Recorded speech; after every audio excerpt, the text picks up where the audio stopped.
ಹುತಾತ್ಮರ ಸಮಾಧಿಗೆ ಇರಾನ್ ಮಾಜಿ ಅಧ್ಯಕ್ಷ ಅಹಮದ್ ನಿಜಾದ್ ಭೇಟಿಯನ್ನು ಕೊಟ್ಟಿದ್ದಾರೆ. ಹುತಾತ್ಮರ ಸಮಾಧಿಗೆ ಗೌರವವನ್ನು ಸಲ್ಲಿಸಿದ್ದಾರೆ ನಿಜಾದ್. ಇರಾನ್ ಮೇಲಿನ ದಾಳಿಯಲ್ಲಿ 1000ಕ್ಕೂ ಹೆಚ್ಚು ಜನ ಬಲಿಯಾಗಿ ಹೋಗಿದ್ದಾರೆ. ಹುತಾತ್ಮರ ಸಮಾಧಿಗೆ ಇರಾನ್ ಮಾಜಿ ಅಧ್ಯಕ್ಷ ಅಹಮದಿ ನಿಜಾದ್ ಈಗ ಪುಷ್ಪಾರ್ಚನೆಯನ್ನ ಮಾಡ್ತಾ ಇದ್ದಾರೆ. ಗಮನಿಸ್ತಾ ಇದ್ದೀರಾ ದೃಶ್ಯಾವಳಿಗಳು. ನಿಜಕ್ಕೂ ಇದೊಂಥರ ದುರಂತವೇ ಸರಿ. ಆ ನೋವು ಯಾರಿಗೂ ಕೂಡ ಬರಬಾರದು.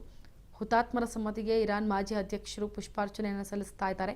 ಹುತಾತ್ಮರ ಸಮಾಧಿಗೆ ಗೌರವವನ್ನು ಸಲ್ಲಿಸ್ತಾ ಇದ್ದಾರೆ. ಇರಾನ್ ಮೇಲಿನ ದಾಳಿಯಲ್ಲಿ 1000ಕ್ಕೂ ಹೆಚ್ಚು ಜನರು ಬಲಿಯಾಗಿದ್ದಾರೆ.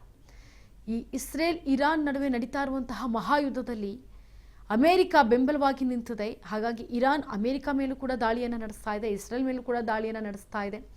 ಈಗ ಇದರ ಬೆನ್ನಲ್ಲೇ ಲೆಬಾಬ್ ಏನು ಈಗ ಇರಾನ್ ಮೇಲೆ ನಿಂತಿದೆ ಬೆಂಬಲವಾಗಿ. ಹಾಗಾಗಿ ಲೆಬಾಬ್ ಜನತೆಯ ಮೇಲೆ ಕೂಡ ಹೋಟೆಲ್ಗಳು ಮತ್ತು ಎಲ್ಲಿ ಜನರು ಜಾಸ್ತಿ ಓಡಾಡ್ತಾರೆ ಅಂತಹ ಜಾಗಗಳಲ್ಲಿ ಅಟ್ಯಾಕ್ ಮಾಡೋದಕ್ಕೆ ಮುಂದಾಗ್ತಾ ಇದೆ ಇಸ್ರೇಲ್. ಈಗ ಹುತಾತ್ಮರ ಸಮಾಧಿಗೆ ಒಂದು ಕಡೆ ಮಾಜಿ ಅಧ್ಯಕ್ಷರು ಹೋಗಿ ಅಲ್ಲಿ ಏನು ಭೇಟಿಯನ್ನು ಕೊಟ್ಟು ಪುಷ್ಪಾರ್ಚನೆ ಮಾಡ್ತಾ ಇದ್ದಾರೆ, ಗೌರವವನ್ನು ಸಲ್ಲಿಸ್ತಾ ಇದ್ದಾರೆ ನಿಜಾದ್ ಅವರು. ಇನ್ನೊಂದು ಕಡೆ ಇರಾನ್ ಮೇಲಿನ ದಾಳಿ 1000ಕ್ಕೂ ಹೆಚ್ಚು ಜನ ಬಲಿಯಾಗಿದ್ದಾರೆ ಇರಾನ್ ದಾಳಿಯಲ್ಲಿ. ನಿಜಕ್ಕೂ ಇದು ದುರಂತವೇ ಸರಿ.